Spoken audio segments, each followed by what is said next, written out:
I wake up from the cold. The old heater is off again. The house is chilly, dank, as if the walls themselves are soaked with the loneliness of the last few years. 73 isn't just a number. It's aching joints. It's morning awkwardness. It's half an hour to force myself out from under the covers. My house is on the outskirts, 20 minutes from St. Cloud, if you have a car. I don't. Sold it 3 years ago when I realized my eyes weren't as good as they used to be. You need a bus or a cab to get into town, but I don't go out much, very rarely. Shuffling toward the kitchen, the windows are fogged up from the temperature difference. A small pot of last night's soup, an electric kettle that makes a noise like it has a little demon trapped inside. My daily ritual hasn't changed in the 5 years since Victoria's passing. Without her, it's like the house has lost its soul. Victoria had a way of filling a space with herself. Her laughter rang in every corner. She knew how to make creaky floorboards sound like music. After she died, I realized that our house had always been old. It was just that she knew how to make it come alive. I turn on the radio. The old receiver wheezes like it has emphysema, but it's the only voice that comes through the house regularly, aside from my own, when I talk to the ghosts of the past. The news, the weather forecast, music I don't recognize. I stopped following contemporary music sometime in the 80s. My gaze stops on a picture on the refrigerator. Emerson, my son, with his wife and kids. A professional shot, all smiling, all dressed in white shirts and jeans. A standard family photo sent out at Christmas to relatives they don't want to talk to in person. I received it 2 years ago in the mail. Inside was a typed card signed by Helen, his wife. Even the signature was printed. That picture was the last thing I got from them. 2 years of silence, save for the occasional and awkward holiday phone calls initiated by my granddaughter, Olivia. Emerson always found a way to be busy when I called. I finished my tea and looked out the window. The day was gray, like most days in my life now. Not that I'm complaining. I like the quiet. After 40 years of working with electronics for defense, where every step was controlled, where every circuit could cost someone their life, silence is a luxury. I was a good engineer. No one argued with that. Work left no time for family. How many Emerson birthdays did I miss? How many school concerts? Victoria managed on her own. She was strong. Much stronger than me. Your job is important, Eugene, she said. Do it well. And I did. It's only now at the end of the road that I realized the price we paid. Emerson grew up watching his father, who was always away. Physically, I could be home, but my thoughts stayed in the lab. By the time he was a teenager, we were already speaking different languages. He wanted my attention, and I wanted him to understand the importance of what I was doing. Neither of us got what we wanted. Today I'm going into town to get groceries. Tuesday, senior citizen discounts. It's not that I'm short of money. An engineer's pension at my level is quite decent. But the old habits of saving money haven't gone anywhere. Victoria has taught me to budget, to watch every cent. As I'm packing, the phone rings. An old landline with a loud, demanding ring. Rarely anyone calls it, usually telemarketers or charities. I pick it up. Hello? My voice sounds hoarse, unused from this morning. Dad? Emerson's voice sounds different than I remember, more strained or something. Maybe the line's bad. It's me, Emerson. I know who you are, I answer dryly. I don't like that he makes it sound like I'm a senile old man who doesn't recognize his own son. How are you? He asks with that fake interest I've learned to recognize over the years. It's the voice he uses with clients or coworkers he doesn't respect, but he has to be polite. I'm fine, I answer briefly. Is something wrong? I can hear him sigh into the phone. I can almost see him rolling his eyes. Emerson always thought I was too straightforward, too socially flexible. No, Dad, nothing's wrong. Just calling to see how you're doing. A silence hangs between us. We both know he's lying. Emerson never calls just to check in. There must be a reason. Olivia turns 16 this Saturday, he finally says. We're having a little family celebration. Helen thought it might be nice if you came. Helen thought. Not him. His wife. The woman who looks at me as a nuisance. As an uncomfortable reminder that her husband wasn't born in a sterile laboratory, but to an ordinary engineer living in a dilapidated house. Olivia will be pleased, he adds. apparently sensing my confusion. Olivia, my granddaughter, the smart girl with Victoria's eyes. I last saw her 2 years ago at Victoria's brother's funeral. She was just a child and now she's 16. Time is inexorable. When and where? I ask, already knowing I'm going to say yes. Not for Emerson or Helen, but for Olivia, for Victoria, who would never forgive me if I said no. Saturday, 3 o'clock in the afternoon, at our house. Emerson answers with relief in his voice. I can pick you up if you want. The offer comes as a surprise. He usually prefers that I get there myself, so I don't waste my precious time. Are you sure about this? It's not a shortcut. Yes, Dad. His voice sounds strangely strained. I'll stop by. Friday night, say around 6. You'll spend the night, and then I'll drive you back on Sunday. 2 whole days at the Emerson house. That's uncharacteristically generous of him. Something's wrong here, but I'm too tired to find out what it is. All right, I'll look forward to Friday. After we say goodbye, I stand with the phone in my hand for a long time, listening to the beeps. It's strange how one short conversation can stir up so many emotions. The joy of seeing Olivia mixed with the anxiety of having to spend time with Emerson and Helen, with their strained smiles and condescending glances. I go to the bedroom and open the closet. I need something decent for my granddaughter's birthday party. The jacket I wore to Victoria's funeral? It's too somber. The sweater she knitted me for my 60th birthday? Too shabby, even though I love it more than all my other clothes. Inside the closet, Victoria's scent still lingered, the faint scent of her perfume that she used to spray her clothes with for moths. Sometimes I just stand like this, face pressed into the fabric, breathing in the past. What would you do, Vic? I asked the void. She would have told me to go. She always believed in family, that bonds could be rebuilt if you tried hard enough. I wasn't so optimistic, seen too many broken things that can't be fixed. Emerson started to drift apart as a teenager. I was too busy working to notice. When I finally paid attention, there was already a chasm between us. He'd chosen a career completely opposite to mine. Finance, investing, a world where money is made out of thin air. A world I never understood or respected. Maybe it was his way of rebelling. We barely spoke when he was in college. Victoria was the bridge between us, relaying news, smoothing over sharp edges. When he married Helen, I knew right away that she was the kind of woman who chose husbands based on prospects. Emerson had them. Ambitious, with the right connections, with potential. She looked at Victoria and me as an unfortunate obstacle to their social ascension. After the birth of her children, Olivia and her younger brother Noah, Victoria hoped the family would bond, that grandchildren would soften Emerson's heart. But the meetings were always tense, with mechanical hugs and talk of the weather. When Victoria died, the last thread binding us together was severed. I pull a relatively decent gray jacket and pants out of the closet. I'll need to steam them before I go, and buy a gift for Olivia. What do you get 16-year-olds these days? I have no idea. The rest of the day goes by with the usual chores, a trip to the store, making a simple dinner, reading the tech magazine I subscribe to out of habit. My brain is still hungry for tasks, though my hands are no longer as dexterous as they used to be. In the evening, sitting in a chair by the window, I look at a picture of Victoria. She's laughing, her hair fluttering in the wind. We were at the coast on a rare vacation. It'll be different this time, Vic, I tell the picture. I'll try my best. But even saying that, I know I'm lying. Nothing will be different. Emerson will remain cold and distant. Helen will be politely indifferent. I'll feel like an alien in their perfect home. And only Olivia will maybe be genuinely happy to see me. And yet I'll go. Because Victoria was right about a lot of things. Because you can't give up, even when you know you'll probably lose.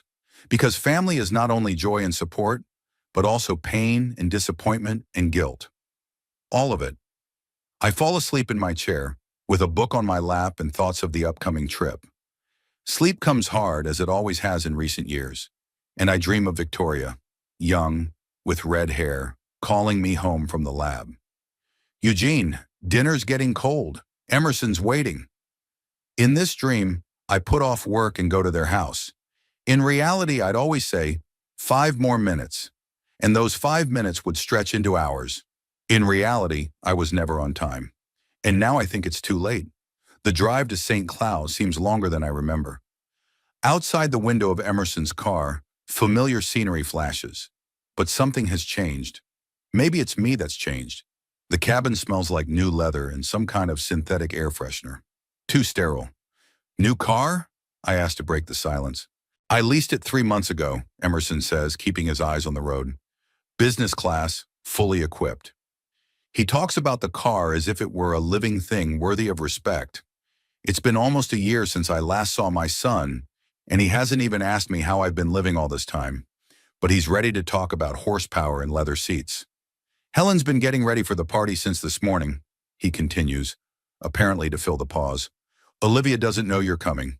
We decided to surprise her. I nod, though I'm not sure it's a good idea. Being an unexpected guest at someone else's party is the last thing I'd want, but there's no point in arguing. How's Noah? I ask about my grandson, whom I've seen even less of than Olivia. He's fine. 14, tricky age. He's always playing his video games. Emerson says video games with the same intonation I used to say rock music, not understanding my own son's hobbies. History repeats itself. We enter the upscale neighborhood of St. Cloud. The houses here stand far apart from each other, each on its own well-maintained lot, behind hedges that are mowed once a week, a place where people don't buy houses but status.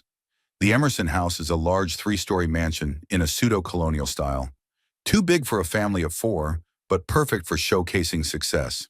The driveway is impeccably paved, the lawns mowed so evenly they appear artificial. Emerson parks in the garage where an SUV, apparently belonging to Helen, is already parked. I get out of the car, kneading my knees, and reach for my tattered suitcase. It looks especially old and out of place next to the glossy interior of the garage. So do I. I'll show you the guest room, Emerson says, taking the suitcase from me, as if he's afraid I'll scratch the wall with it. Helen should be in the kitchen. We enter the house through a side door. It's cool inside from the air conditioning, though the temperature outside is quite comfortable. Everything is spotlessly clean, as if in a museum where the exhibits are arranged to showcase the taste and wealth of the owners. Not a single personal photo, not a single detail that would be out of the color scheme. We pass the kitchen, where Helen is talking to some young woman in an apron, apparently hired to help with the party. My sister-in-law turns as she hears our footsteps, and a smile appears on her face that doesn't affect her eyes. Eugene, she exclaims, stepping closer. How nice that you were able to come. Helen kisses the air next to my cheek without touching. She smells of expensive perfume and something chemical, maybe hairstyling product. Her perfectly straight brown hair looks as if every strand has been counted by a team of stylists. Hello, Helen, I reply. Thank you for inviting me. It's our family, she says. And there's so much falseness in that phrase that I feel bad for both of us. Olivia will be so happy to see you. She's at a friend's house right now, and she'll be back for dinner. I nod, not knowing what else to say.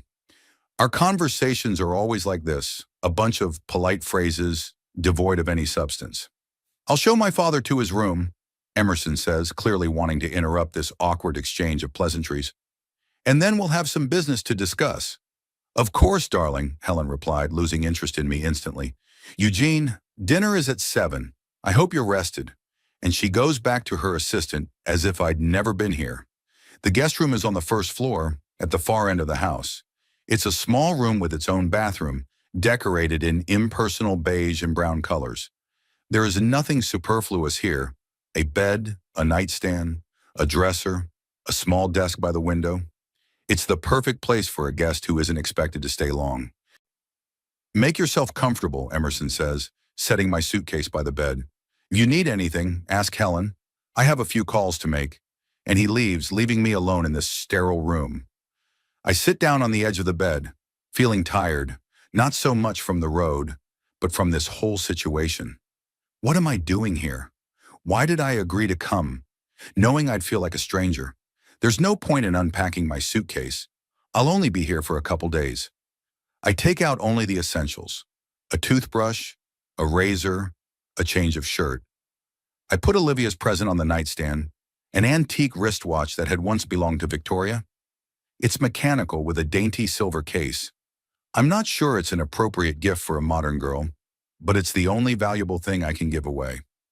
After washing my face with cold water to refresh myself, I decide to walk around the house. I always feel uncomfortable sitting in my assigned room, as if under house arrest. The hallway is quiet, with only the muffled voices of Helen and her assistant coming from the kitchen. As I pass Emerson's office, I hear his voice, harsh, strained, not at all the way he usually speaks. The door is ajar, and, unwillingly, I witness the conversation. "I told you I'd take care of it," Emerson says into the phone, steel in his voice. "Baird won't find out anything if you don't panic prematurely." There's a pause. Apparently the person on the phone is answering something. "Listen to me carefully. The paperwork is ready. In a week, the funds will be transferred to clean accounts, and no one will suspect anything. The main thing is that you don't do anything stupid now." I freeze at the door, not knowing whether I should move on and risk being seen or stay and hear more. Curiosity wins out. "The commission won't find anything if we proceed as planned," Emerson continues. "All the numbers add up, the risk is minimal. We've done this kind of thing dozens of times. Why are you suddenly panicking?" There's another pause. Emerson's voice becomes quieter, menacingly calm. "If you pull out now, I can't guarantee your name won't show up in the reports. Think about that before you make decisions you'll regret." That sounds like a threat. I know my son, or thought I did, but that tone is completely out of character for him. Or maybe I've just never seen him in a business setting. "Just keep doing your job," Emerson finishes. "I'll take care of it." I hear him hang up and I realize I have to leave. But before I can even take a step, the office door opens abruptly and Emerson comes face to face with me. His eyes widen in surprise, then narrow in suspicion. "Dad, what are you doing here?" I try to look casual, though my heart is beating faster than usual. "Just looking around," I answer. "I haven't been to your house in a while." Emerson studies me with his gaze, trying to figure out how much I've heard. His face slowly returns to its usual expression of polite detachment. "I'm sorry. I'm busy. Business matters." Sounded tense, I remark, deciding not to pretend I didn't hear anything. "Is everything okay?" "Sure," he answers a little too quickly. "Just the usual work stuff. Nothing special." I nod, but I don't move from my seat. Something about the conversation I overheard makes me uneasy. Something about Emerson's tone was wrong, dangerous. "Emerson," I begin cautiously, "if you're in trouble, maybe I can help." He laughs, but there's no mirth in that laugh. "Help? You? With what, Dad? Electronics advice? Or moral support?" His voice is full of sarcasm. "I'm sorry, but my business is a little more complicated than your schemes." His words hurt, but I don't show it. I've earned that attitude by years of not being in his life. And yet, what I've heard... "I'm not talking about business," I say quietly. "You threatened that man. It sounded illegal." Emerson's face stiffens. He grabs my elbow, not roughly, but firmly enough for me to feel his strength, and pulls me into the office, closing the door behind us. "Were you eavesdropping on my conversation?" he asks in a whisper that's filled with rage. "Really? Is this your way of showing respect for my privacy?" "I was walking by and overheard," I answer calmly. "And I didn't like what I heard." "What schemes are you involved in, Emerson?" "None of your business," he said. "You don't know anything about what I do." "I understand enough to know the difference between threats and normal business communication," I said, not backing down. "What's the commission? What's the paperwork? What have you gotten yourself into?" Emerson runs a hand through his hair, a gesture he's adopted from me, though he probably doesn't even realize it. His face is contorted with a struggle between anger and fear. For the first time, I see real fear in my cocky son's eyes. "It's complicated," he finally says, "and temporary. A little optimization of investment flows. No one will get hurt." "Optimization?" I'm asking you again. "You mean fraud? Money laundering?" "Emerson, if you get caught..." "I won't get caught," he interrupts, raising his voice. And then, regaining his composure, he goes back to whispering, "I've got it under control. Everybody does it. They just don't talk about it." I shake my head. Victoria would know what to say. She always found the right words. But me, I'm just an engineer, used to precision and honesty. Just because everyone does it doesn't make it right, I say. If you're in trouble, we can find a legal way out. I can help. Help? Emerson laughs again, but this time there's a hysterical note in his laugh. With what? Money? You don't have enough. Connections? You don't have any at all. Advice? You don't understand anything about modern finance. He's right, and that's the most painful part. There's really nothing I can do. I'm just an old man trying to talk to the son I lost a long time ago. Emerson, listen. No, you listen, he interrupts, no longer hiding his anger. I invited you to Olivia's birthday party out of respect for her desire to see her grandfather. I didn't invite you to stick your nose in my business. Do you understand? I stare at him in silence. This stranger who was once my son. I once held him in my arms, taught him how to ride a bike, explained how a transistor works. Now there's a gap between us. I get it, I finally answer. But I can't just ignore what I've heard. If you're doing something illegal, if you say one word about this to Helen or the kids, Emerson says quietly but threateningly, I swear you'll never see them again. The threat stuns me, not so much by its content, but by the fact that my own son utters it with such cold calculation. It's as if he's rehearsed the phrase. You wouldn't do that, I say, but without conviction. Don't check, he replies. Now I think we both need to calm down before dinner.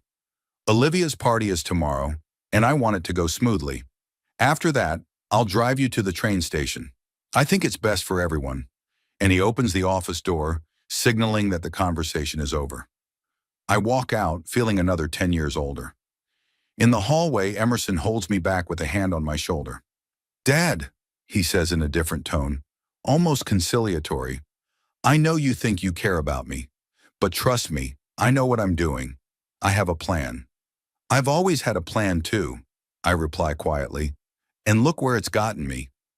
Emerson pulls his hand away, his face becoming a mask again. Get some rest before dinner.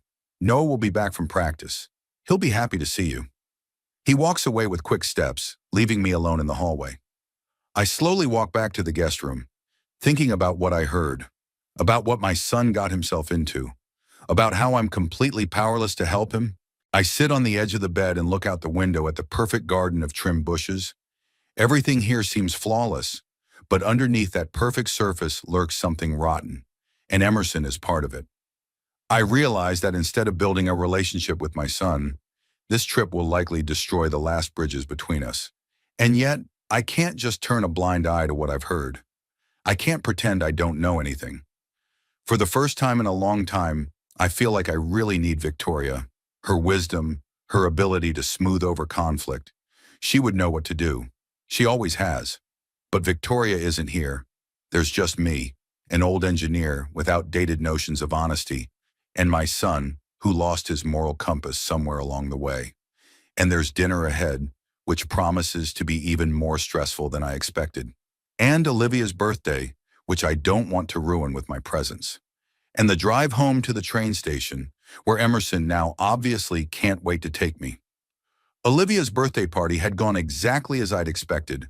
Cold politeness, strained smiles, and the feeling that I was an extra. Helen outdid herself in the organization. Perfect cake, impeccable decorations, even a guest photographer for family shots. Everything had been thought out to the last detail except one: sincerity. Olivia was really excited to see me. Her hug was the only warm moment of the whole day. She had grown up to be a beautiful girl, so much like her grandmother. The same eyes, the same laugh.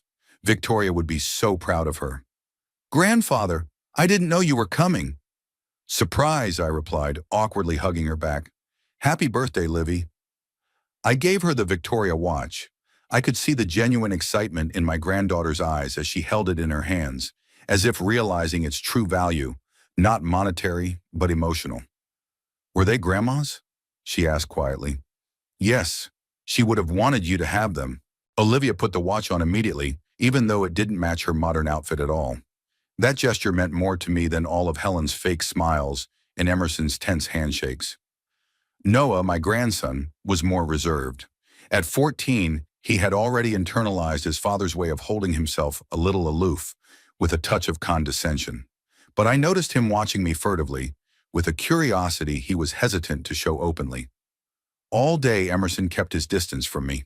After our conversation in the study, he seemed determined to simply ignore my presence. That suited us both, but I could see how nervous he was, constantly checking his phone, stepping away for brief conversations, returning with an even more tense face. Whatever was going on in his business life, the situation was clearly escalating. I wanted to talk to him again, to try to get through to him, but I knew it was futile. Emerson had long since stopped listening to me. Toward evening, when the cake had been eaten, the presents opened, and the pictures taken, Helen announced that it was time to pack. It turned out that she and Emerson had decided that I should leave tonight instead of staying the night as originally planned. "We have a lot to do tomorrow," Helen explained with a practiced smile. "And this way, you won't have to get up early, Eugene." I realized that this decision had been made after our confrontation with Emerson. They wanted to get rid of me as soon as possible. Well, I wasn't going to argue. I too wanted to go home to my crumbling barn, as Emerson had once called it in a conversation with Helen, not knowing what I was hearing. Olivia was upset when she heard I was leaving. "But we'd only just seen each other," she exclaimed. "Stay at least until tomorrow, grandfather." "Another time, Livy," I replied, though we both knew there would probably be no other time. "Take care of the watch." She hugged me again, tighter than she had that morning. "I promise. I'll call you more often, okay?" I nodded, not trusting my voice. I said goodbye to Noah, who shook my hand with unexpected strength. I exchanged a few sentences with Helen. Then Emerson drove me to the train station. There was a heavy silence in the car. My suitcase lay in the back seat, as lonely and misplaced as I was. Emerson turned on the radio, but quickly turned it off, as if even music was unnecessary in this tense environment. "The train's at 9:30, he said at last. "You'll make it." I nodded. St. Cloud floated by outside the window, first the affluent neighborhoods with their mansions and manicured gardens, then the business center with its glass and concrete office buildings, and finally the older neighborhoods leading to the train station. Emerson sat clutching the steering wheel tightly with a frozen face. I sensed he wanted to say something, but hesitated. Or maybe I was the one who wanted to say something, but couldn't find the words. "Olivia's grown up to be a wonderful girl," I said finally. "Victoria would be proud." "Yeah," he said after a pause. "I wish my mom had lived."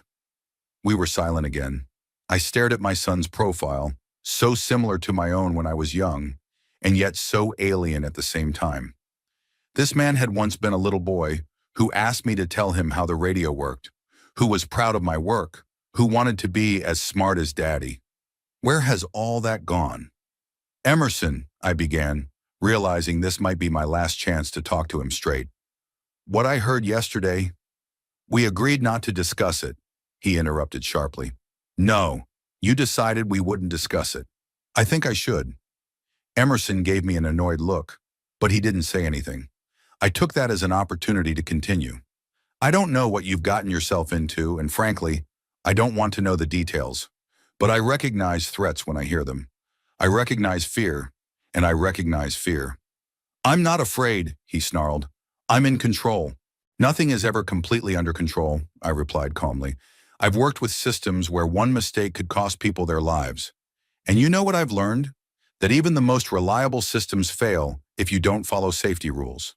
"It's not the same thing," Emerson said, but he didn't sound so sure. "The point is the same," I continued. "Rules exist for a reason. They're the result of experience, often bitter experience.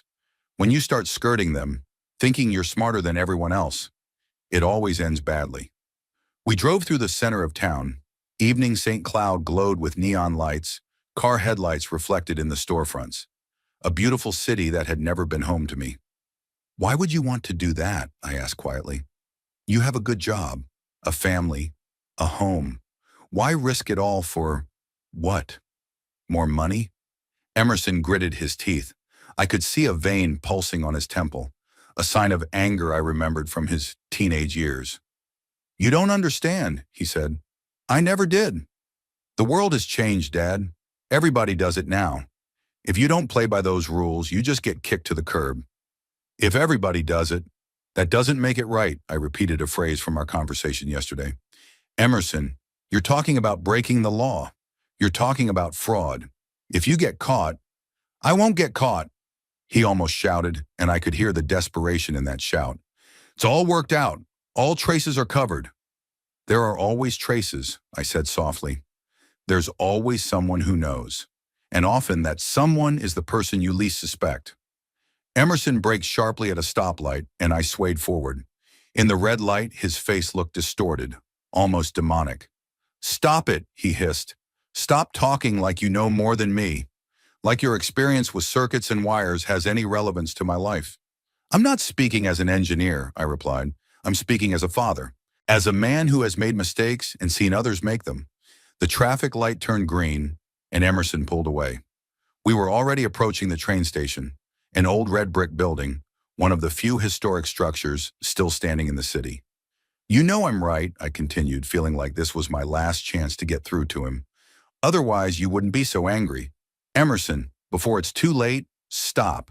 Get out of these patterns. Start over. And what? He grinned bitterly. Go back to my crumbling house? Tell Helen we're bankrupt?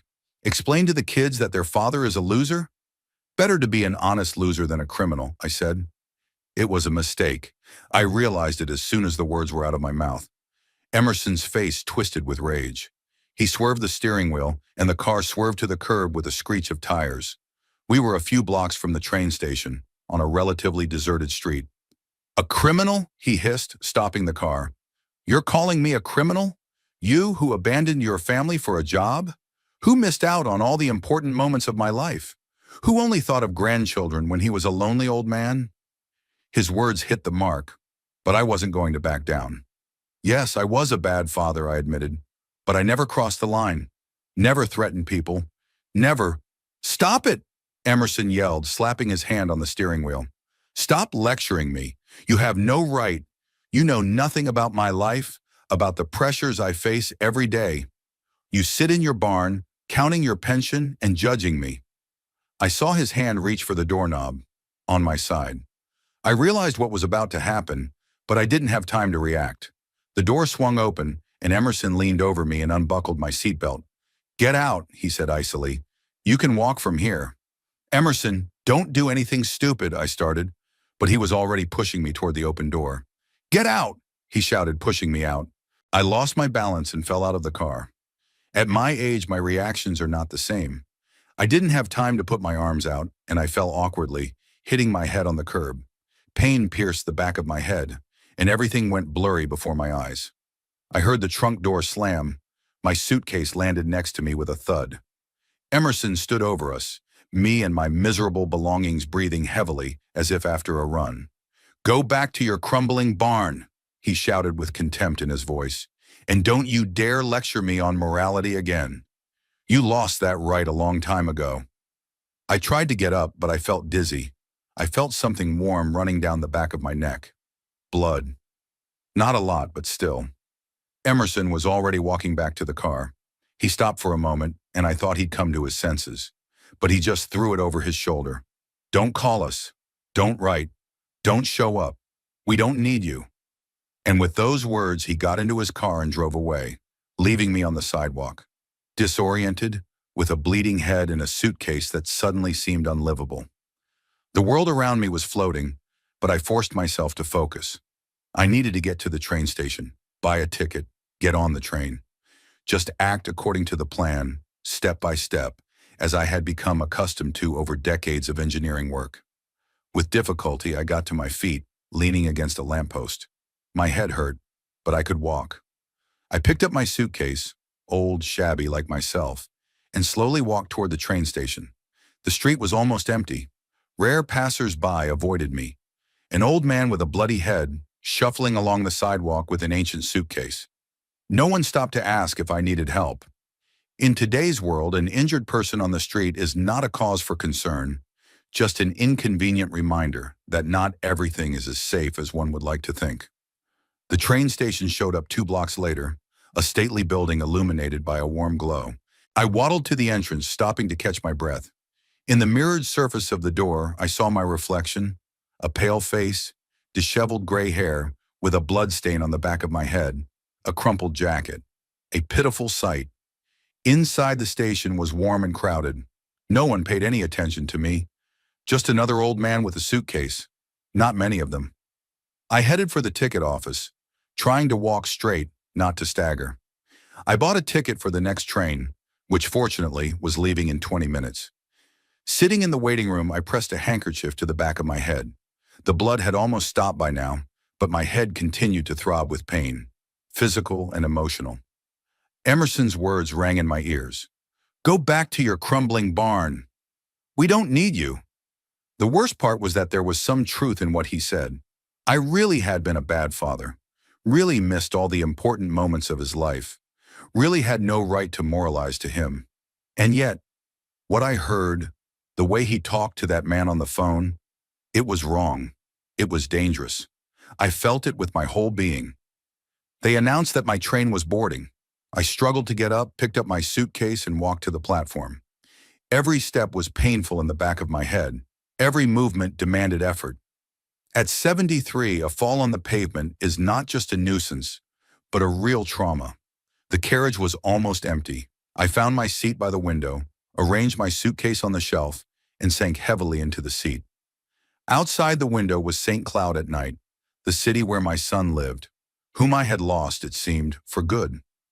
The train moved and I leaned my forehead against the cold glass.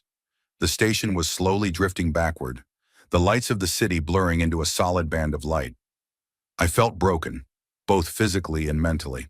What had I done wrong? Where had I made a mistake that made my son this way? Or was it not me, but a world that had changed too quickly, leaving behind concepts like honor and decency? I didn't know the answers to these questions. All I knew was that I was returning to my crumbling barn, the only place I could still call home. Back alone, with a blood stain on the back of my head and a heaviness in my heart.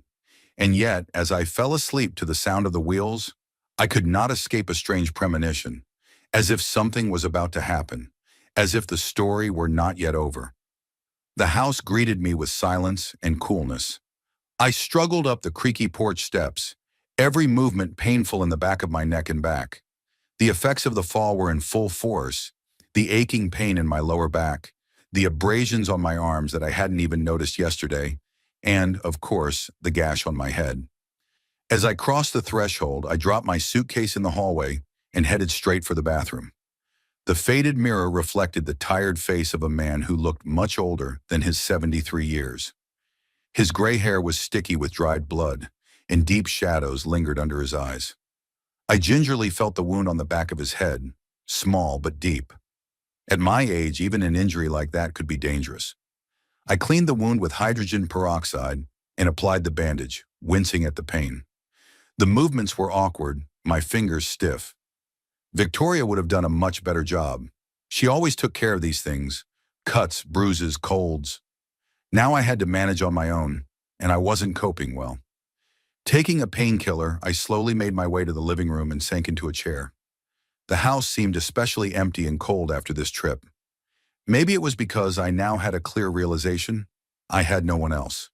Emerson had made it clear he didn't want to see me, which meant I wouldn't be seeing any more grandchildren either. I closed my eyes, trying to push away the memory of my son's face twisted with rage, of him shouting, "Go back to your crumbling barn."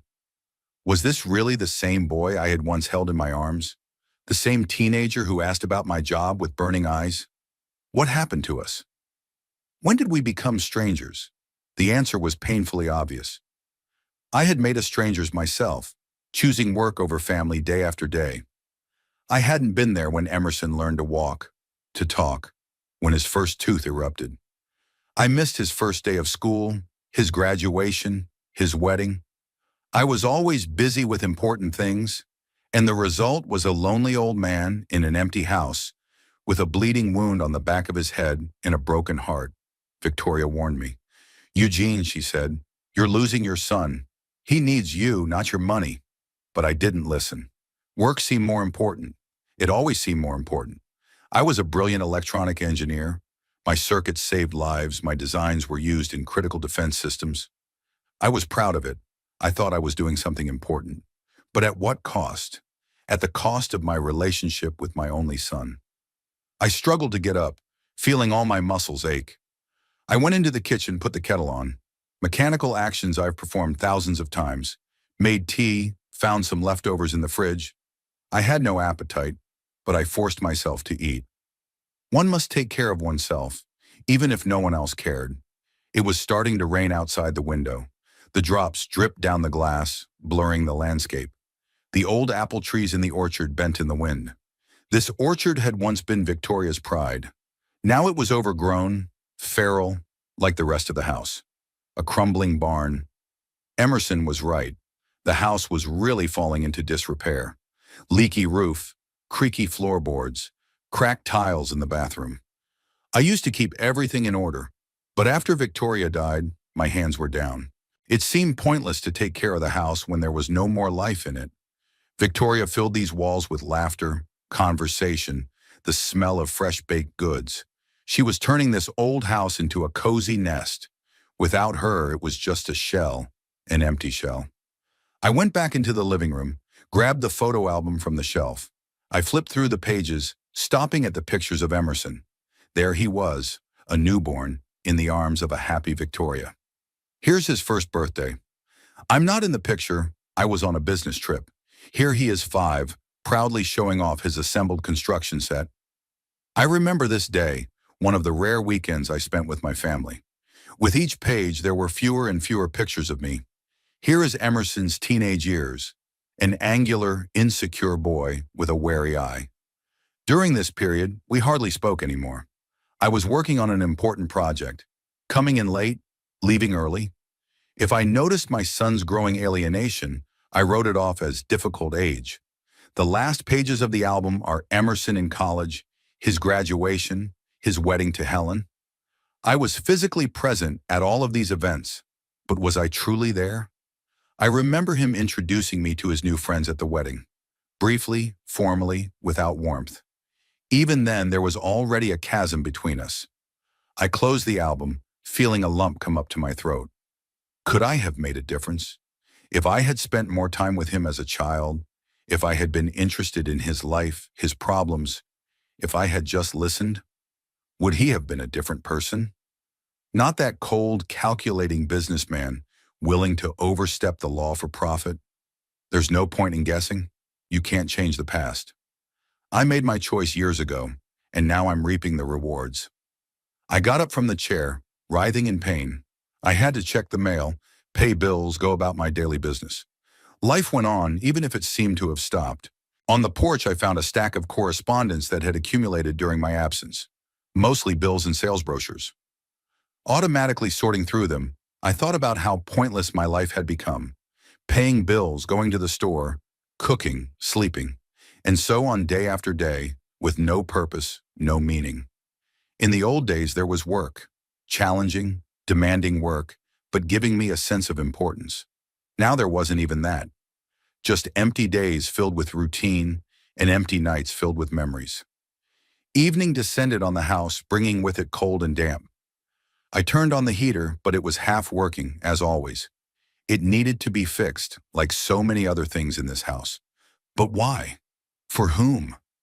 Sitting at the window with a book I couldn't bring myself to read, I stared out at the darkening orchard. The apple trees swayed in the wind, their silhouettes like hunched old men, as lonely as I was. The phone rang through the silence of the house, making me wince.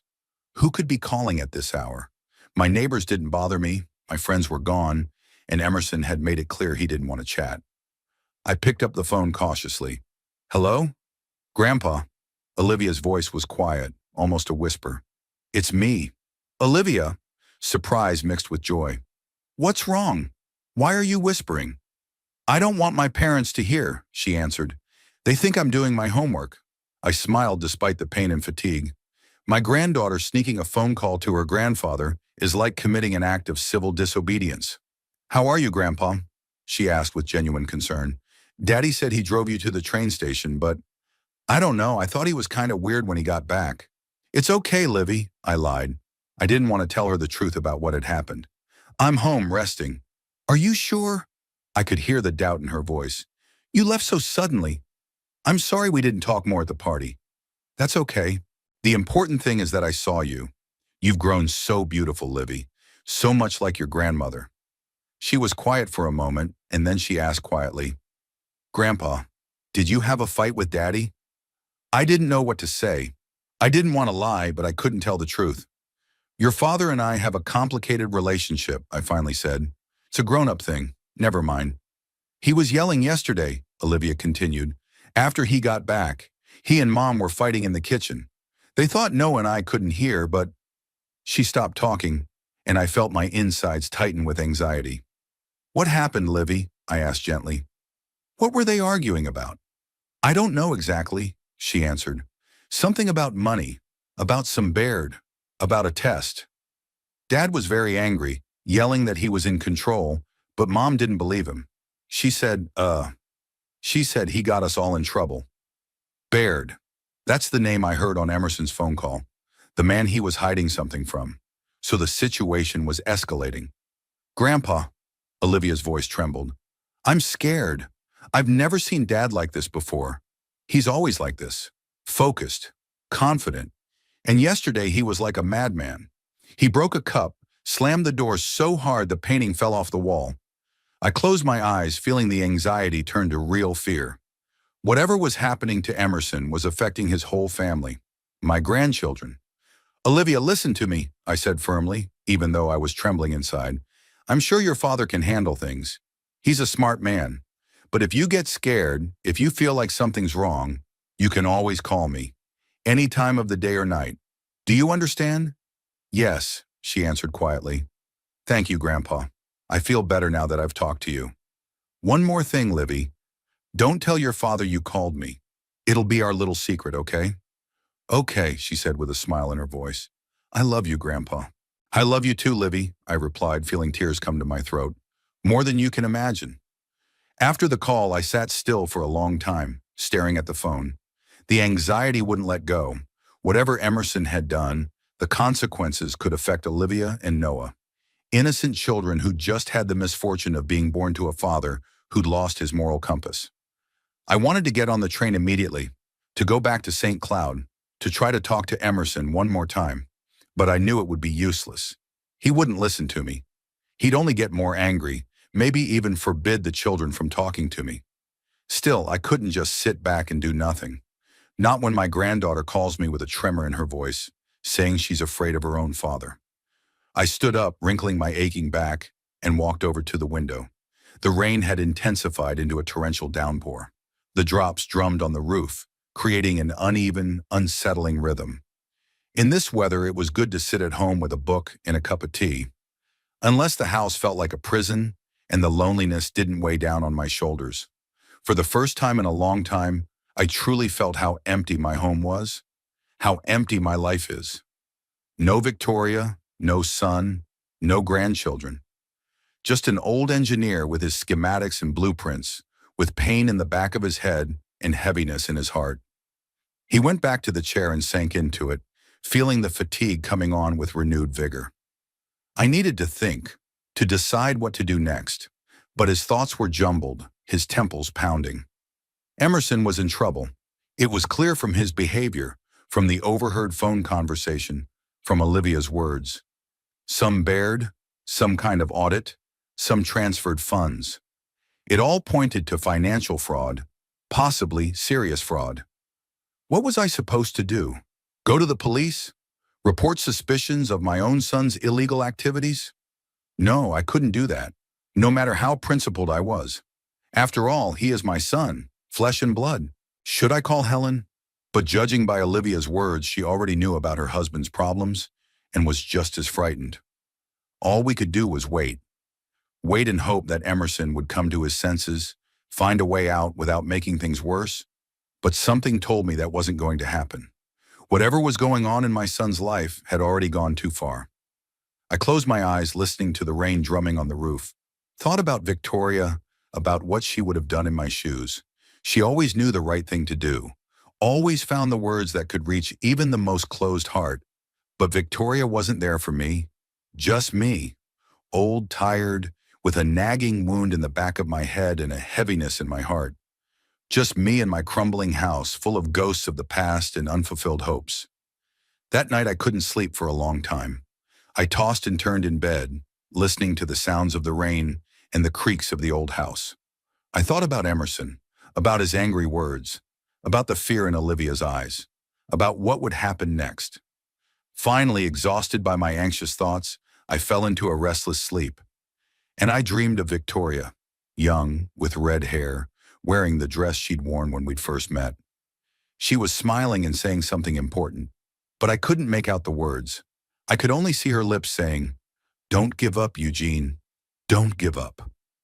The 3 days after returning from St. Cloud passed in anxious anticipation. I tried to live a normal life, cooking, reading the newspaper, tending to the garden, despite the aching pain in the back of my neck. But my thoughts kept returning to Emerson, to his problems, to Olivia's frightened voice on the phone. The wound on my head was slowly healing. I changed bandages, applied antiseptic, but every touch to the back of my head reminded me of that moment on the side of the road when my own son had pushed me out of the car. The physical pain was subsiding, but the emotional pain was only getting worse.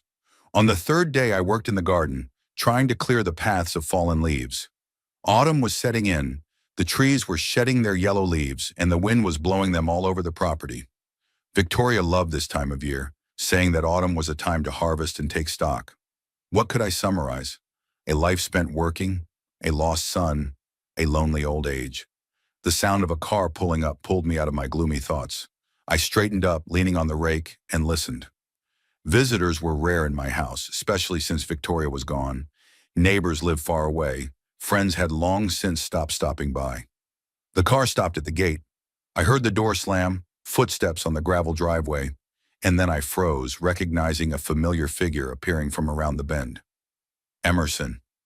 He didn't look the same as he had 3 days ago. Gone was the cocky posture, the elegant suit replaced by crumpled pants and a shirt without a tie. But most importantly, his face, slumped with sunken eyes and stubble that he clearly hadn't shaved in days. He stopped a few feet away from me with his hands in his pockets. He looked like he didn't know how to start a conversation. I was silent too, leaning on the rake and waiting to hear what he had to say. "Hi, Dad," he finally said, his voice lacking its usual confidence. "Emerson," I nodded, trying to hide my surprise. "I didn't expect to see you." He stepped from foot to foot, clearly uncomfortable. "Yeah, I need to talk to you. Can I come in the house?" I nodded silently, stuck the rake into a pile of leaves, and headed for the porch. Emerson followed me, keeping his distance, as if he were afraid to come any closer. I turned on the lights in the house. The day was overcast, and the rooms were dark. I pointed Emerson to an armchair and sat down on the couch across from him. There was a coffee table between us, a physical barrier that reflected the emotional distance. "Would you like some tea?" I asked, more out of politeness than hospitality. "No, thanks." He shook his head, then noticed the bandage on the back of my head and looked away. How's your head?" "It's healing," I answered briefly. An awkward silence hung between us. Emerson clearly didn't know how to get to the point of his visit, and I wasn't going to make it easy for him. After everything that had happened, he deserved this awkwardness. "Dad, he stammered, running his hand through his hair, a nervous gesture he'd inherited from me. "I have to apologize for what happened. It was unforgivable." I remained silent. The apology sounded sincere, but I sensed that wasn't the only reason for his visit. "You were right," he continued, looking down at the floor, "about my business dealings. Things had gotten out of hand."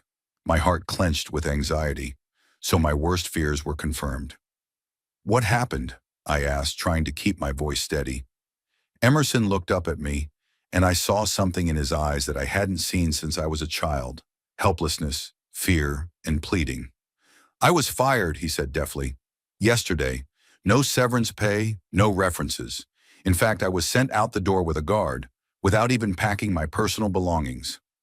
I remained silent, waiting for him to continue. Emerson interlocked his fingers nervously. "Remember Baird, the one you heard about in my conversation? He was my partner in some investment schemes. Not exactly legal, as you correctly guessed." He spoke softly, as if he was afraid of being overheard, even though there was no one else in the house but us. We diverted client funds through offshore accounts, manipulated accounting records, created fictitious investment portfolios. Emerson sighed. The technical details aren't that important. The point is that we skirted the laws to maximize profits and minimize taxes. Been doing it for years and it worked perfectly. Until recently. I felt a wave of anger rising inside. A few years. So it wasn't an isolated mistake, a moment of weakness. It was a conscious, deliberate deception. What went wrong? I asked, trying to control my voice. Baird panicked. Emerson shook his head. After our conversation, which you overheard, he decided to be on the safe side. He went to the management and laid it all out, pretending he was the innocent victim. Blamed it on me. And that's true. You were the mastermind behind the fraud? Emerson grimaced, as if it physically hurt him to admit it. Yes, it was my idea. I devised the scheme.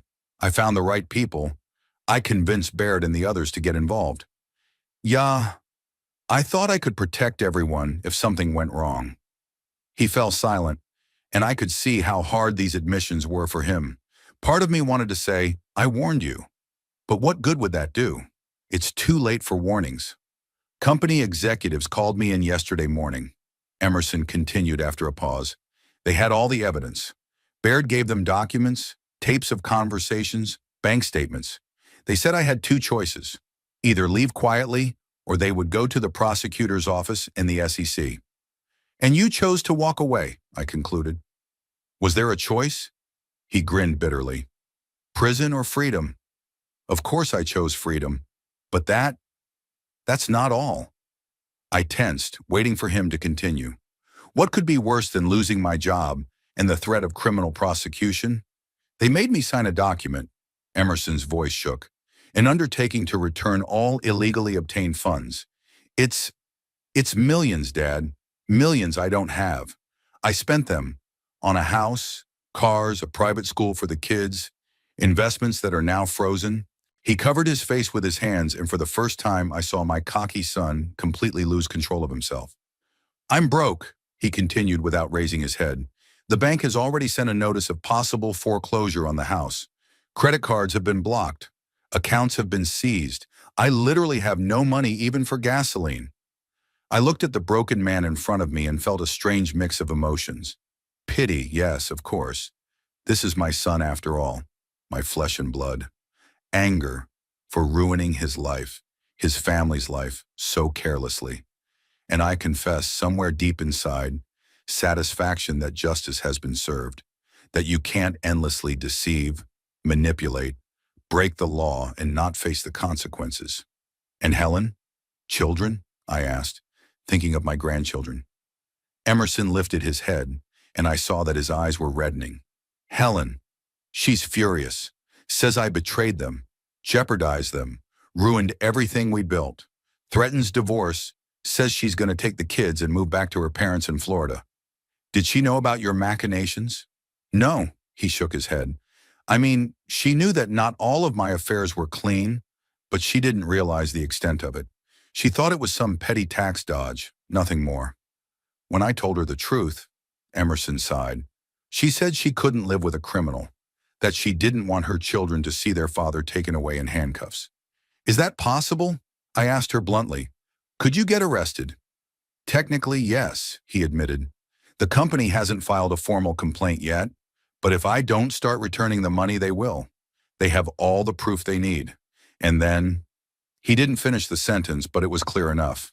Prison, criminal record, public humiliation, the collapse of everything he'd built. Does Olivia know? Not everything, Emerson answered, but enough to know that her father isn't the flawless man she thought I was. She doesn't even look at me, Dad. She just walks past me like I don't exist. There was so much pain in his voice that I felt my heart clench, despite the bitterness of our relationship. Why did you come here, Emerson? I finally asked the question that had been hanging in the air since the beginning of the conversation. What do you want from me? He took a deep breath, as if gathering his strength. I need help, Dad. Any help you can give. I remained silent, waiting for him to continue. Emerson rubbed his face nervously. I know I have no right to ask. After everything I've done, after the way I've treated you, you and Mom all these years, but I have no one else to turn to. All my so-called friends turned away as soon as they heard I was fired. Helen's parents hate me. I, I have no one left but you." His words hung in the silence of the room. I looked at my son and saw in him a reflection of myself. A man who realized too late that he had lost what was most important in the pursuit of false values. "What exactly do you want from me?" I asked. "Money? I don't have much." "Not just money." Emerson shook his head. "Although, yes, I need money to start paying the company, to show good faith, to delay a possible criminal prosecution. But even more than that, I need advice, support, a place to wait things out until things settle down a bit." He looked at me with pleading eyes, the eyes of a child who'd broken an expensive vase and now feared punishment. "Do you want to stay here?" I clarified. "In my crumbling barn?" Emerson flinched at his own words. "I deserve it," he said quietly. "Deserved your anger, your contempt. But yes, I need a place to stay. Helen kicked me out of the house last night. I slept in the car." I looked at him closely. Now that he said it, I noticed the wrinkled clothes, the signs of an uncomfortable sleep. He really did look like a man who had spent the night in a car. "What about your out-of-bank assets?" I asked. And there had to be some funds left over after all the shenanigans. "Money in secret accounts, offshore?" Emerson shook his head. Baird knew about all the accounts. He'd turned them all over to the company to protect himself. And the funds he didn't know about. They're invested in assets that can't be sold quickly without attracting attention. If I tried to cash them in now, it would be direct evidence against me. I nodded. Makes sense. It didn't look like Emerson was lying. He really was cornered. I stood up, walked over to the window. Beyond the glass was the garden I'd been trying to tidy up, unsuccessfully like my life. The trees swayed in the wind, shedding their last leaves. Fall, time to take stock. How did I feel at that moment? It's hard to say. Part of me wanted to reject Emerson, to point him out the door, to tell him he was reaping the rewards of his own decisions. The other part, the paternal part that never fully died, wanted to embrace him, to protect him, to help him out of the hole he'd put himself in. I turned around and saw Emerson, aged over the 3 days, lost, scared. I hadn't seen him like this since he'd been a kid, when he'd been afraid of thunderstorms and come running into my bedroom with Victoria. "Do you know what your mother would say?" I said. Emerson looked up at me with a look of hope and fear. "What?" She would have said, "Eugene, don't be a stubborn ass like your son. Help him." A slight smile touched his lips, for the first time in the entire conversation. She always knew how to find the right words. "Yes, she did," I agreed. "Unlike you and me." I walked back to the couch and sat down, hands folded in my lap. "I'll help you, Emerson, but on my terms." He straightened, ready to listen. There was such desperate gratitude in his eyes that it made me uncomfortable. Did he really think I could refuse? Was I really such a bad father? "First of all, no lies," I began. "You tell me everything. Every detail of your scams, every account, every name. I want to know what we're dealing with." Emerson nodded. "Secondly, you start fixing what you've done. You don't hide, you don't run away, you take responsibility. You negotiate a payment plan with the company, consult with a lawyer, do everything you can to minimize the damage, not to yourself, but to those you defrauded." He nodded again, though this time with less enthusiasm. "Third, you can live here, but you'll help out around the house. This crumbling barn, as you called it, needs repairs. I'm too old to do everything myself." "Sure," Emerson said quickly. "I'll help with anything. One last thing."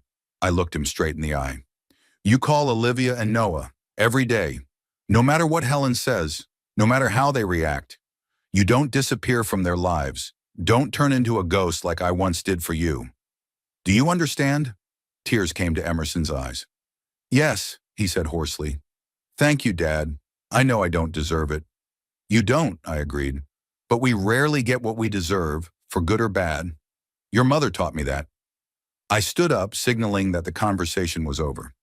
"The guest room is upstairs, second door on the right. It's small and cold, but the roof doesn't leak." Bathrooms at the end of the hall. Dinner's at 6. Emerson stood up, looking both grateful and ashamed. I'll make it up to you, Dad. I swear. We'll see, I replied, not wanting to give either false hopes or false accusations. Go get some rest. You've had a hard day. We've all had hard days. When Emerson went upstairs, I went back to the window, looking out at my untended garden. Life takes strange turns. 3 days ago, my son threw me out of the car, leaving me with a smashed head on the side of the road. Today, he was on his knees in front of me, metaphorically, of course, begging for help. Justice? Perhaps. Karma? Who knows? Victoria would say the universe always restores balance, sooner or later. But looking at the purple leaves swirling in a gust of fall wind, I wasn't thinking about justice or karma. I was thinking about the second chance I'd gotten, the chance to be a father to my son when he needed me most. A chance I didn't deserve, just as Emerson didn't deserve my help. And yet that chance was here, just like my prodigal son, returning to his father's home not in triumph, but in defeat. I didn't know what the next few days would bring, whether Emerson would be able to avoid prison, rebuild his relationship with his children, start his life over. I didn't know if I could truly forgive him for all the years of neglect and that last horrible act on the road to the train station.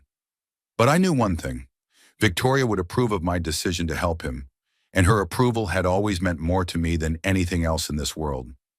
It had been a week since Emerson had crossed the threshold of my house, not as an arrogant guest looking condescendingly around the crumbling barn, but as an asylum seeker. A week filled with awkward breakfasts, tense dinners, and long pauses in conversation. I kept my word, helped him as much as I could, gave him my savings, not as much as I would have liked, but enough so that Emerson could make a down payment on his debt to the company. Hired a lawyer for him, an old acquaintance who had once worked with defense contracts and knew how to handle complex negotiations, provided a roof over his head and food on the table. But one thing I was adamant about was that this was not unconditional support, not blind forgiveness. I helped not for the sake of reconciliation, not out of paternal love, although it had not disappeared, but out of principle. The same principle I had followed all my life. A man must be responsible for his actions, but he deserves a chance to make things right. This morning we were sitting at the kitchen table, drinking coffee from cracked mugs. Rain drizzled outside the window, the gray sky blending into the horizon line. Emerson looked better than the day he'd arrived. Slept, shaved, changed into the clean clothes I'd bought him at the cheap department store in town. Not the quality he was used to, but he didn't have to choose. The lawyer called yesterday while you were in the garden, Emerson said, looking into his mug. The company is willing to consider a settlement. If I return 60% of the funds and testify against the other participants in the scheme, they won't press criminal charges. I nodded, stirring sugar into my coffee. This was exactly what we'd been trying to do, avoid prison, give Emerson a chance to start over. That's good news, I said. But where are you going to get that kind of money? Emerson sighed. I'd have to sell everything.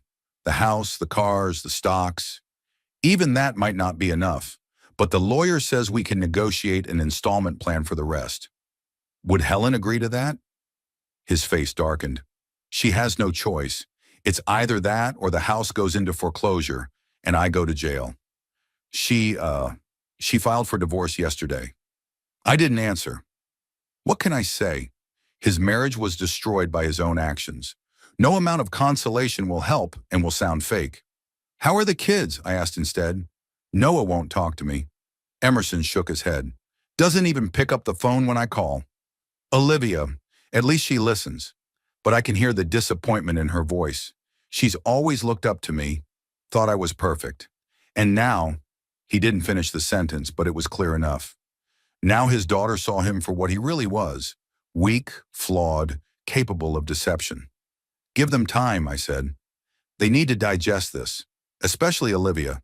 She's at an age when she's more sensitive. Emerson looked up at me in surprise. How do you know? You've never been interested in adolescent psychology. I did a lot of reading after you left for college, I answered, trying to figure out where I made a mistake with you, why you were so distant.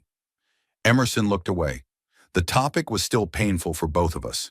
My emotional detachment in his childhood, my choice of work over family, his growing frustration and resentment turning to cold contempt as an adult. "And what conclusion did you come to?" he finally asked. "That I was a bad father," I answered simply.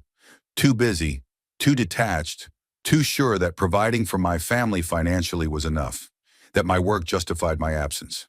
Emerson nodded, accepting my admission but not rushing to forgive me. I didn't expect one. "And yet," I continued, "your decisions are your decisions. I didn't make you choose your career over everything else. I didn't teach you to deceive and manipulate. I didn't set an example of contempt for the law." "I know," he answered quietly. "I chose that path myself, and now I'm reaping the rewards." We were silent. Outside the window, the wind picked up, raindrops drumming on the roof. The old house creaked, as if complaining about the weather. Or maybe it was the tension hanging in the air. "I've been thinking about what to do next," Emerson said after a pause. "After this is over, if we can avoid jail." "I don't know," he shrugged. "They won't take me back into finance. That much is clear. No company will want to deal with my reputation." "You need to find something you can do other than manipulate money," I said, perhaps too harshly. Emerson flinched but didn't object. "Yeah, I guess so," he agreed. "Maybe something to do with technology." I'd always been pretty good with computers. I nodded, remembering how little Emerson had sat next to me, watching me mesmerized as I built the radio. How he asked questions that surprised me with their insight. He really did have a technical mind, which for some reason he didn't bother to develop. "Perhaps," I said, "but you'll have to start at the bottom. No management positions. No special treatment." "I understand," he replied. "I'm ready for that. I don't have a choice." There was a bitterness in his voice that reminded me of our conversation in the car before the incident on the road. He talked about choice then, too, about how everybody does it, how otherwise you'll get kicked to the curb. "There are always choices, Emerson," I said, "even when it seems like there isn't. I chose work over family. You chose money over honesty. We're both paying the price for those choices."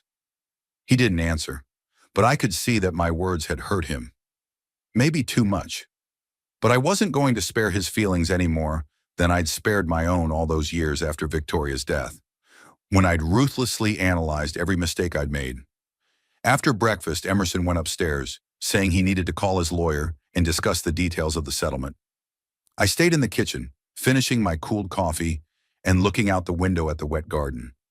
It was strange having him in the house, hearing his footsteps upstairs, his voice during phone calls, seeing his things scattered around the guest room. It reminded me of those distant times when Victoria and I and little Emerson were family. But at the same time, it emphasized how alien we had become to each other. We lived under the same roof, but there was still a chasm between us, created by years of estrangement, mutual resentment, and disappointment. I helped him not because I forgave him, but because I thought it was the right thing to do. He accepted my help not with gratitude, but with bitterness, realizing that he had no choice. Still, it was better than nothing. Better than the complete lack of relationship we had before this crisis. In the afternoon, when the rain had eased a little, we went out into the garden. Emerson offered to help clean up the fallen leaves, and I agreed. Physical labor sometimes helps clear the mind, relieve tension. We worked in silence, raking wet leaves into piles. Emerson's rake was inefficient. It was obvious he'd never done gardening before. His hands, accustomed to the keyboard and steering wheel of an expensive car, quickly became calloused. But he didn't complain, and I had an involuntary respect for that. "Did you talk to Olivia about the watch?" I asked when we took a break. Emerson looked at me blankly. "What watch?" "I gave her a Victoria watch for her birthday. Silver, mechanical." "Oh," he nodded. "Yeah, she wears it. Doesn't even take it off. Helen thinks it doesn't go with her clothes, but Olivia doesn't listen." I smiled, imagining my granddaughter wearing her grandmother's antique watch. Victoria would be delighted. "She's like your mother," I said. "Just as stubborn when it comes to the things she cares about." "Yes," Emerson agreed, his voice warm for the first time in a while. "She's a lot like Mom. Sometimes I look at her and I see—" He didn't finish. He wasn't finished, but I didn't need to explain. I saw Victoria and Olivia's face too, in her gestures, in her laughter, and it was both painful and comforting. You know, Emerson said, leaning on the rake, I've always envied your relationship with your mom. That confession took me by surprise. Jealous? Yeah, you two were like a unit. Even when you argued, even when you came home late from work and she was angry, you could still see that you were on the same side, that you were a team. He was silent for a moment, looking off into the distance, over the wet trees. Helen and I never had that. We were, business partners, allies in pursuit of common goal status, money, raising our children right, but not as one. I didn't know what to say. I never realized that Victoria and I could be the envy of Emerson. I thought he took it for granted as a backdrop to his life. She was special, your mother, I said finally. She loved in such a way that even my imperfections became part of something whole, something good. Yes, Emerson nodded. That's what she was. We went back to work, but something had changed in the atmosphere. Not that the tension was gone completely, but there was a tiny crack in the wall that separated us, a tiny bridge over the abyss. That evening after dinner, Emerson got a call from Olivia. I could hear him talking to her in the living room, quietly, carefully, as if afraid to scare her away. I couldn't make out the words, but the tone was soft, pleading. When he came back into the kitchen, where I was washing dishes, his face was strangely animated. Olivia wants to come down this weekend, he said, and there was an incredulous happiness in his voice. Helen is against it, but Olivia insists. She says she wants to see both of us. I nodded, trying not to show my joy. I didn't want to give Emerson false hope that his relationship with his daughter would be restored quickly. These things took time, patience, and most importantly, consistency. That's good, I said discreetly. She needs to make sure you're okay, that you haven't disappeared from her life. Emerson nodded, his joy waning a little, replaced by a more realistic understanding of the situation. Yeah, you're right. We shouldn't expect too much. He was quiet for a moment, then added quietly, Thank you, Dad, for everything you do. I know I don't deserve it.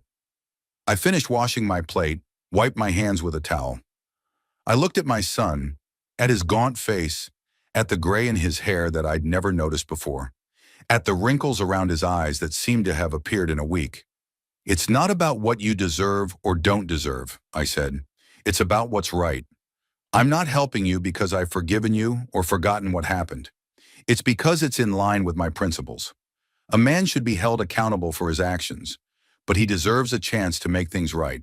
Emerson looked at me in silence, and I saw in his eyes a strange mixture of emotions, thankfulness, resentment, understanding, disappointment. You're never going to change, are you? He asked finally, and there was no judgment in his voice, more of a statement of fact. No, I answered honestly. Neither will you. We can learn to live with our differences, with our past. But to change the essence? No, that's impossible. He nodded, accepting my words. We both realized that we would never be close in the way that some fathers and sons are. Too much water had passed, too deep were the wounds we had inflicted on each other, and yet we could learn to coexist, to respect each other's boundaries, to help when needed, to be a family, not perfect, not particularly warm, but a family. Later that night, I sat in my chair by the window, looking out at the dark garden, thinking about Victoria, about what she would say now. She'd be glad Emerson was back, even if it was in this way. Advised me to be softer, more open. But she would also have understood my reticence, my unwillingness to pretend everything was okay when it wasn't.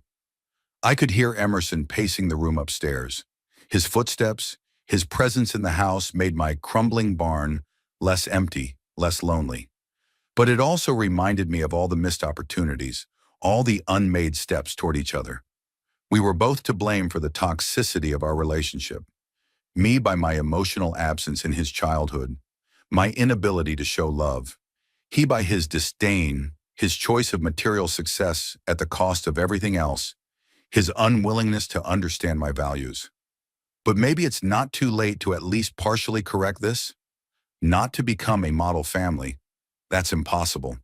but to find some form of respectful coexistence so that Olivia and Noah wouldn't find themselves in the same situation as their father, cut off from their roots.